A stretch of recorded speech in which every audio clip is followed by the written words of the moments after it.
Good morning, Tony Datino here on a Friday. Another week has gone by, and we are off and going for a weekend with lots of football and basketball. The college football season is over, but we're certainly in full blast on the NFL playoffs, and college basketball is in full swing. But here we are, and as I look at these athletes and look at the conditioning and the muscles and the strength and the running and the jumping and everything that they're able to blocking. I mean, it just goes on and on. I go to the gym here at the vacation resort that I'm at.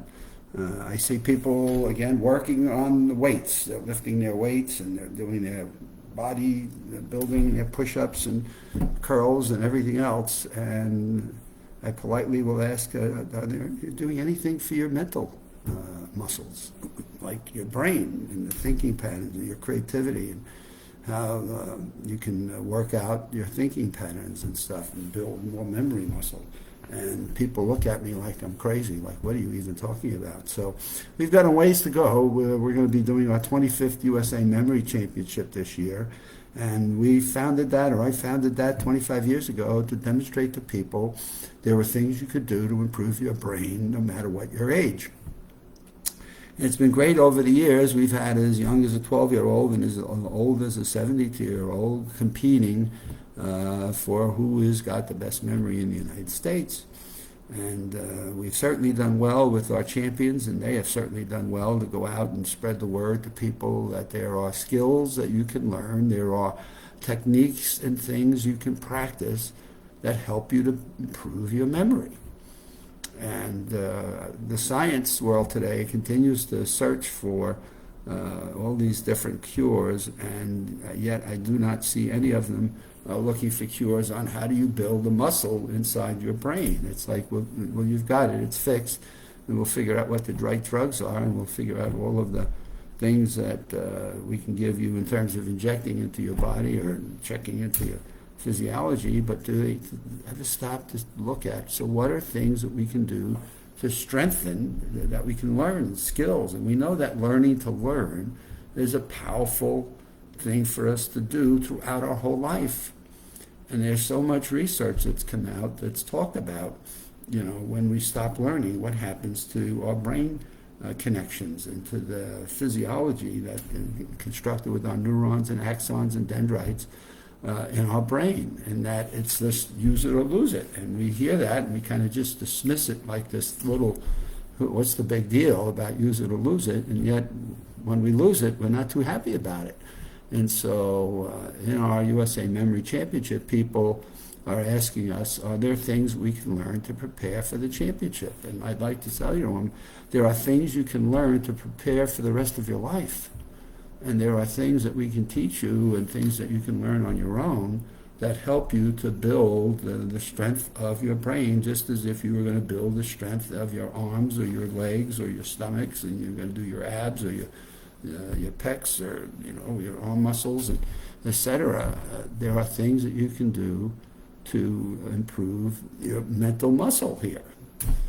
And so, for example, there's a method been around for hundreds and hundreds of years. It's called the loci Roman room method of memory, and it's a simple technique that people utilize to remember lists of things. We've used it to help people remember lines of poetry or lines of prose that they're reading in a novel, or procedures they're studying for a test, or something where they're looking at paragraphs of information and they've got to remember it. And so we go through a technique called the Roman room loci method. It's how you locate things in your brain and how you can store them in a way that facilitates the storage, the retention, and then the ability to recall.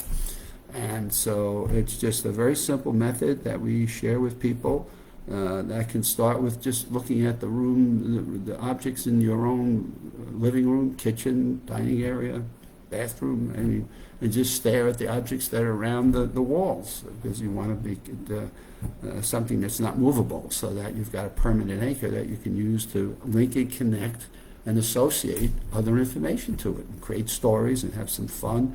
And it's a very basic technique, but by goodness, if you just practice that technique 5 minutes twice, 3 times a week, and just visualize yourself walking around a room in your house and anchoring what we call anchors, creating anchors of objects that are against the wall, a couch that doesn't move, a lamp that stays in a permanent place, a picture that's on the wall, a light switch, television against. I mean, you can use these as anchors, things that are permanent in their places, so that once you remember them, you now have something to anchor information to. And then you can do what we call link, connect, and associate, and you make these little silly stories up that are fun and that are memorable, which is really the thing that you want to be able to do, is use these techniques to help you remember.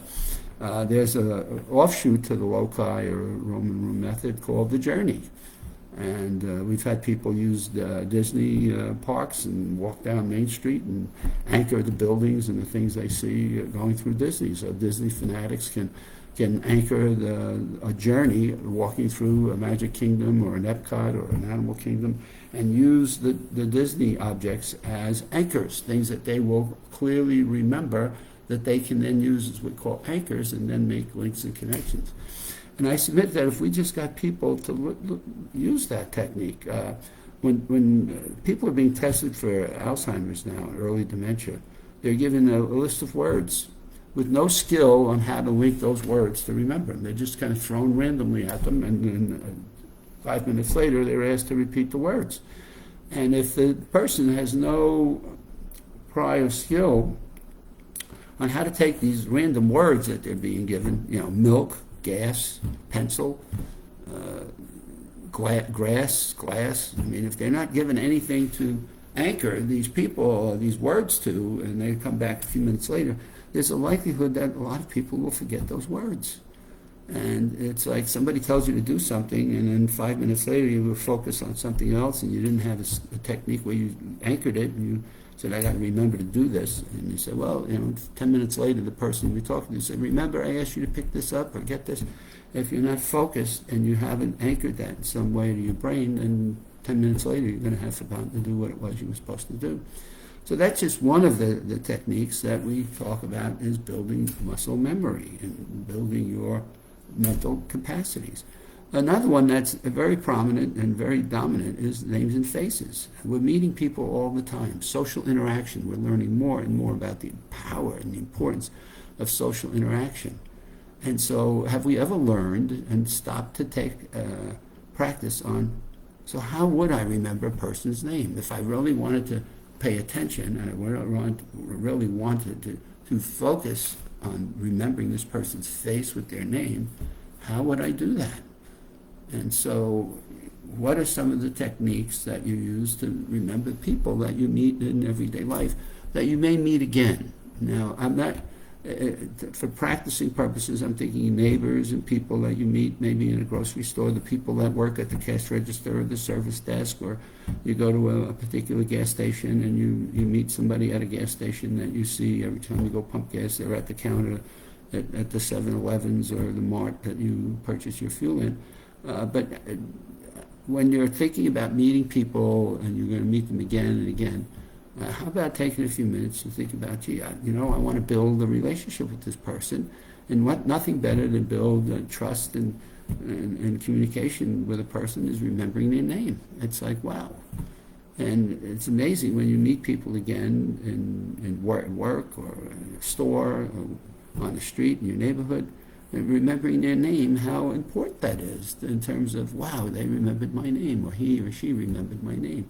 So these, again, there are different skills and techniques that you can learn that not only help you to remember and build your social activities, which are crucially important to us now as we're learning more and more about that, but they're skills that help us to build the ability to store, retain, and recall information that's useful for us in everyday life.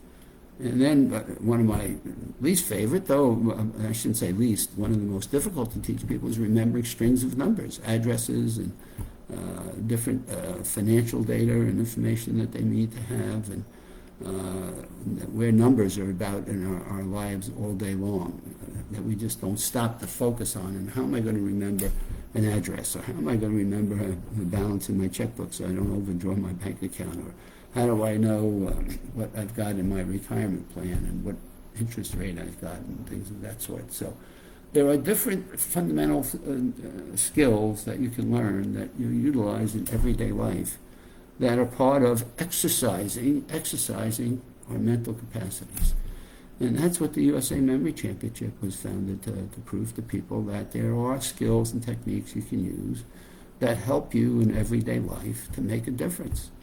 And in this world of worrying about dementia and Alzheimer's and cognitive impairment, people run to the doctors and say, what pills am I going to take? And the sad part right now is there are things you could be doing throughout your life that would help minimize some of these degradations and make a difference. And I think we're still on the pioneering stage of proving that through grants and studies that we're doing that demonstrate to people you too can improve your memory regardless of your age. And the earlier you start, man, the faster you build that extra capacity that you've got up here. Well, it's Friday afternoon. Well, not quite afternoon yet. Still, late morning, and it's time for the weekend. So everybody, be safe, be smart, enjoy whatever activities that you're engaged in. I just see that there's some big snowstorms coming out in the Midwest, so be careful in terms of, if you can, stay home, put on some football, basketball, tennis, whatever it is you enjoy, and be safe. And we'll see you here on Monday.